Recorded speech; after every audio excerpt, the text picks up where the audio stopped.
Study करेंगे। FIBA मतलब failure indication कम break application device. FIBA कहाँ पे लगा होता है? एक्चुअली जिन भी कोचेज़ में सेकेंडरी सस्पेंशन में एयर स्प्रिंग होता है, एयर स्प्रिंग बेसिकली लगाएंगे पैसेंजर कंफर्ट को इनहांस करने के लिए। तो जहाँ भी एयर स्प्रिंग लगा होता है वहाँ पे हम फीबा डिवाइस लगाते हैं कोच में, ठीक है। तो सबसे पहले हम जानेंगे कि फीबा की क्या इम्पोर्टेंस है, उसके बाद में लाइन डायग्राम देखेंगे, प्रैक्टिकल पाइपलाइन कैसी रहती है, ट्रबल शूटिंग में क्या करना है ये देखेंगे। साथ में ये भी देखेंगे प्राइमरी मेंटेनेंस में, सेकेंडरी मेंटेनेंस में क्या सावधानियाँ रखनी हैं।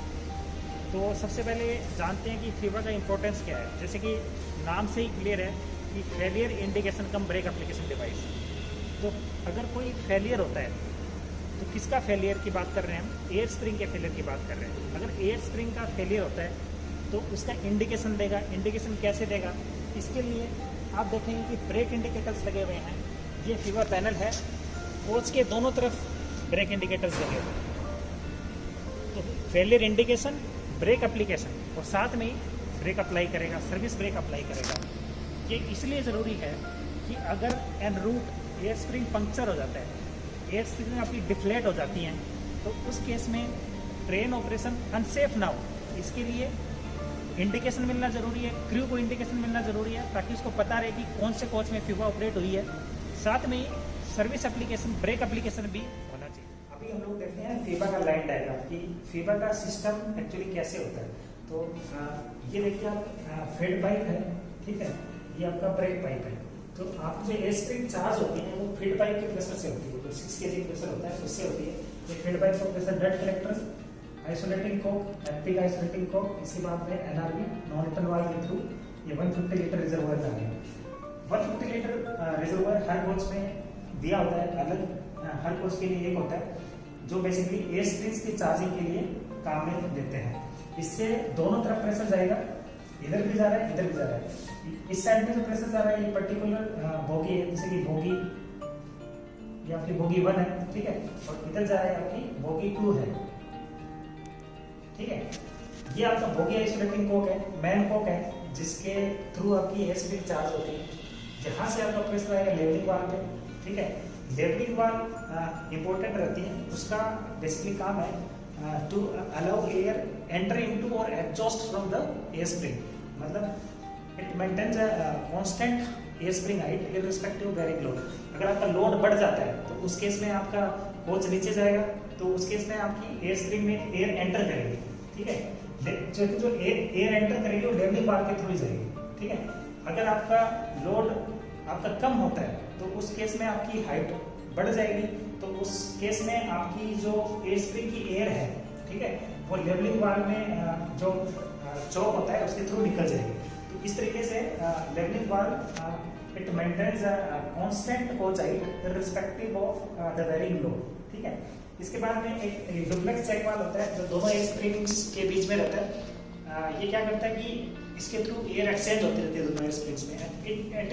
It tries to maintain the same pressure in both the air springs, ठीक है, ताकि आपकी एयर एक्सचेंज होती रहे और ऑलमोस्ट इक्वल प्रेशर आपका दोनों एयर स्प्रिंग्स में रहे, ठीक है।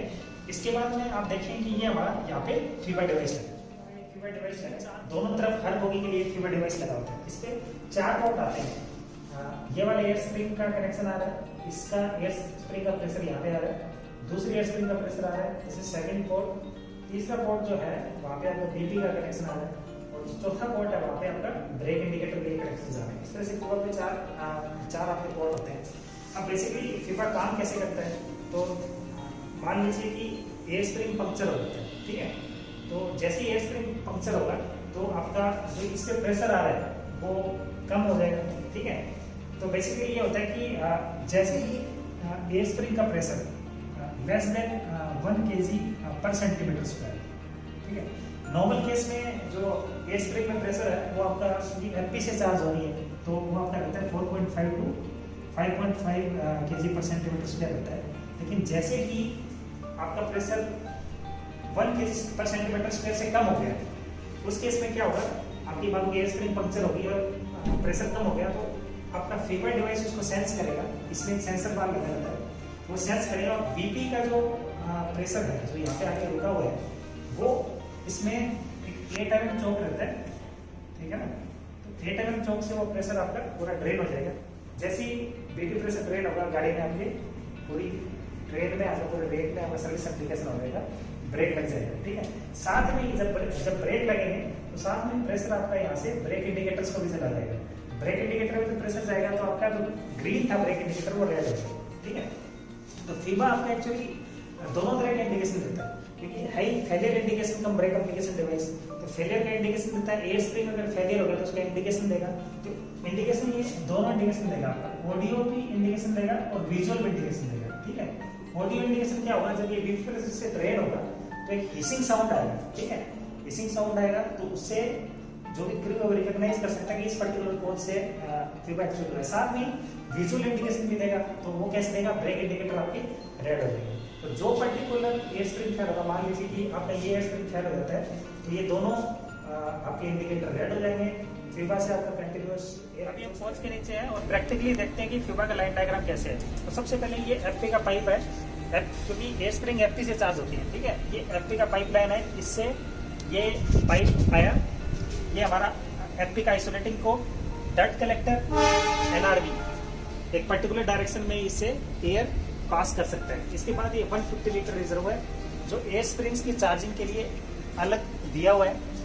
ये आउटलेट पाइप, यहाँ से दोनों डायरेक्शन में पाइप जा रहे हैं। ये पाइप जा रहा है उस बोगी के लिए और ये वाला इस बोगी के लिए जा रहा है। ये बोगी आइसोलेटिंग कोक, ये मैन कोक है जिसके थ्रू एयर स्प्रिंग चार्ज होती है। ठीक है, तो इस पर्टिकुलर बोगी का बोगी आइसोलेटिंग कोक ये है, उस पर्टिकुलर बोगी का आइसोलेटिंग कोक वहां पे होगा। ठीक है, अब यहाँ से हम चलते जाते हैं, ये बोगी आइसोलेटिंग कोक आ गया, इस लाइन को पकड़ लीजिए, यहाँ से जा रहे हैं। ये वाली पाइप के बाद ये पाइप आ रहा है और दोनों ब्रांच पाइप जा रहे हैं दोनों एयर स्प्रिंग्स को। ठीक है, तो इस तरीके से ये वाला जो पाइप लाइन जा रही है ये इस वाली एयर स्प्रिंग को चार्ज करेगी और ये पाइप लाइन अपोजिट साइड की एयर स्प्रिंग को चार्ज करेगी। ठीक है, तो ये एयर स्प्रिंग में जो एयर एंटर करेगी वो लेवलिंग वाल्व के थ्रू करेगी। लेवलिंग वाल्व दोनों तरफ लगी रहती है। Levelling valve basically maintains a constant height irrespective of varying load. मान लीजिए कि अगर लोड बढ़ता है तो एयर स्प्रिंग हाइट कम होगी, तो उस केस में हमको चाहिए कि एयर स्प्रिंग में एयर जाए तो लेवलिंग वाल्व के थ्रू जाएगी। ठीक है, और अगर लोड कम होता है तो हमको चाहिए कि एयर स्प्रिंग लोड कम होगा तो हमको चाहिए कि एयर स्प्रिंग से एयर एग्जॉस्ट हो। जैसे लोड कम होगा तो एयर स्प्रिंग से एयर एग्जॉस्ट होगी, लेवलिंग वाल्व के थ्रू होगी। ठीक है, तो इस तरह से ये जो लेवलिंग वाल्व है that maintains a constant air spring height और constant buffer height irrespective of varying load. ठीक है, इसके बाद ये आप देखें कि दोनों एयर स्प्रिंग जो है वो एक डुप्लेक्स वाल्व के थ्रू जुड़े रहते हैं। ठीक है, ये डुप्लेक्स वाल्व है, ये डुप्लेक्स वाल्व के थ्रू दोनों एयर स्प्रिंग जुड़े हुए हैं। डुप्लेक्स वाल्व एक्चुअली दोनों एयर स्प्रिंग्स में इक्वल प्रेशर मेंटेन करता है। ठीक है, दोनों एयर स्प्रिंग से एयर का एक्सचेंज होता रहता है and it tries to maintain same pressure in both the air springs. ठीक है, इसके बाद में आप डुप्लेक्स चेक वाल्व के दोनों तरफ देखेंगे कि एक फ्लेक्सिबल पाइप यहां से निकल रहा है और एक फ्लेक्सिबल पाइप यहां से निकल रहा है। ठीक है, ये दोनों ही ये पाइपलाइन और इस वाले ये पाइपलाइन, ये दोनों ही पाइपलाइन ये देख सकते हैं, एक ये वाला पाइप एक ये वाला पाइप। ठीक है, ये दोनों ही पाइप आपके बेसिकली जा रहे हैं फीबा में। तो इस तरह से ये वाला पाइप ये राइट जो एयर स्प्रिंग है उसका प्रेशर जा रहा है, तो इस वाले पाइप के थ्रू जो इस वाली एयर स्प्रिंग है उसका प्रेशर फीबा में जा रहा है। इस तरीके से ये दोनों पाइप जो बेसिकली है, ये वाला पाइप ये वाला पाइप, इसके थ्रू प्रेशर आपका एयर स्प्रिंग का प्रेशर फीबा में जा रहा है, जहां फीबा सेंस करता है कि एयर स्प्रिंग का प्रेशर कितना है। अभी रिसेंटली एक केस हुआ था जिसमें अवध आसाम एक्सप्रेस में ये फ्लेक्सिबल पाइप यहाँ से फेरो जॉइंट से निकल गया था। ठीक है, तो बेसिकली प्राइमरी मेंटेनेंस में ये चीज ध्यान रखनी है कि कोई पाइप लूज नहीं हो, ये बड़ा इंपॉर्टेंट चीज है। जो अभी हम लोग देखेंगे कि फीबा टेस्टिंग कैसे करना है। जब भी प्राइमरी मेंटेनेंस में गाड़ी आती है उस टाइम पे ये बहुत जरूरी है कि फीबा टेस्टिंग की जाए। तो इसके लिए हमें क्या करना है, जैसे कि आप देखेंगे कि ये फीबा पैनल है, इसके पीछे ये आपकी दोनों एयर स्प्रिंग से पाइप आ रहे हैं जो फीबा सेंस करता है, दोनों में टेस्टिंग कोक्स लगे हुए हैं। तो सबसे पहले आप क्या करेंगे, आप जो बोगी आइसोलेटिंग कोक है उसको बंद करें, बंद कीजिए आप। इसको बंद करने से क्या है, एयर स्प्रिंग्स का चार्जिंग बंद हो गया। इसके बाद आप जो टेस्टिंग कोक है उसको क्लोज करेंगे, क्लोज कीजिए।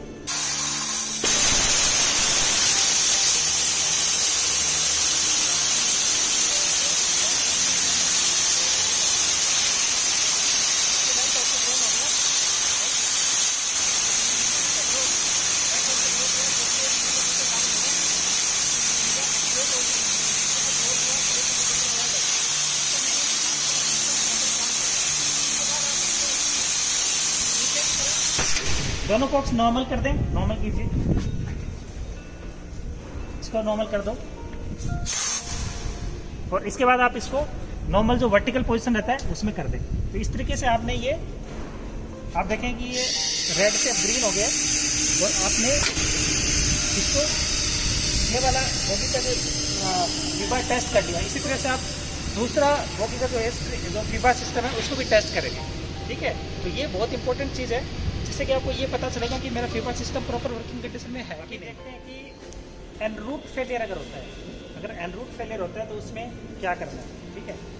तो अगर मान लीजिए कि एनरूट में फीबा एक्चुएट हो जाती है, ठीक है, और करीब को पता चला कि एक पर्टिकुलर ये कोच में हिसिंग साउंड आ रही है और ब्रेक इंडिकेटर आपके रेड हो चुके हैं, अभी ये ग्रीन है, मालूम है रेड हो जाएंगे उस टाइम पे, ब्रेक इंडिकेटर रेड हो गए, हिसिंग साउंड आ रहा है, इसका मतलब ये पर्टिकुलर कोच में फीबा ऑपरेट हो। तो सबसे पहले यहाँ पे आना है और सबसे पहला जो काम करना है वो बीपी का जो आइसोलेटिंग कोक है उसको बंद करना है, ठीक है, बंद कीजिए आप। क्योंकि बेसिकली जो प्रेशर ड्रॉप कर रहा है फीबा वो बीपी का प्रेशर ही कर रहा है, तो सबसे पहले आप इसको बंद कर दीजिए। इसके बाद में आपको फीबा पैनल पे आना है। फीबा पैनल तीन तरह के अपने, एक तो नॉर्ब्रेमसे का है, FTL का है और एस्पोर्ट्स का है। तो इसके बाद आपको रिसेट करना है। रिसेट करने के अलग अलग तरीके हैं, जैसे कि ये आपका फेवले का, ये आपका सॉरी नॉर्ब्रेमसे का है, तो इसमें आपको नॉब रहता है, वर्टिकल है, आप इसको हॉरिजॉन्टल कर दीजिए, ठीक है। तो इसका मतलब ये है कि आपका रीसेट हो गया, आपका ब्रेक इंडिकेटर रेड से ग्रीन हो जाएगा, ठीक है। अब इसके बाद बड़ी इंपॉर्टेंट चीज़ आती है, दो चीज़ें हो सकती हैं, जैसे कि एक है कि एयर स्प्रिंग रियल में पंक्चर हो गया, ठीक है, और दूसरा है कि माल फंक्शन ऑफ फीबा पैनल, ठीक है। जैसे कि भाई रिसेंट आश्रम का केस था जिसमें बेसिकली एयर स्प्रिंग ठीक थी, ठीक है, और वो एक माल फंक्शन का केस था, फीबा एक्चुएट हुई और उसमें 60 kmph का क्वेश्चन ऑर्डर लगा दिया। तो वैसा नहीं करना है। अगर वो माल फंक्शन ऑफ फीबा पैनल है तो कैसे पता लगेगा, आप जाएंगे एयर स्प्रिंग की कंडीशन देखेंगे, ठीक है। अगर एयर स्प्रिंग की कंडीशन ठीक है, अगर वो डिफ्लेट नहीं है, मतलब अगर वो पिचकी हुई नहीं है, तो उस केस में आपको और कुछ नहीं करना है, बस बीपी का कोक बंद किया, फीबा रीसेट किया, गाड़ी मैक्सिमम परमिसिबल स्पीड MPS पे प्रोसीड कर सकती है, उसमें आपको क्वेश्चन ऑर्डर लगाने की कोई आवश्यकता नहीं है। लेकिन अगर एयर स्प्रिंग पंक्चर है, आपने देखा कि एयर स्प्रिंग पंक्चर हो गई, तो एयर स्प्रिंग अगर पंक्चर हो गई है उस केस में आपको क्या करना है, आपको वेट, आप क्या करें कि जो बोगी का मेन कोक है आप उसको बंद कर दीजिए, ठीक है। बोगी कोक बंद करो। इसको बंद करने से ये दोनों एयर स्प्रिंग अब चार्ज होना बंद होगी, ठीक है। इसके बाद में आप दोनों टेस्टिंग कॉक्स बंद कर दीजिए,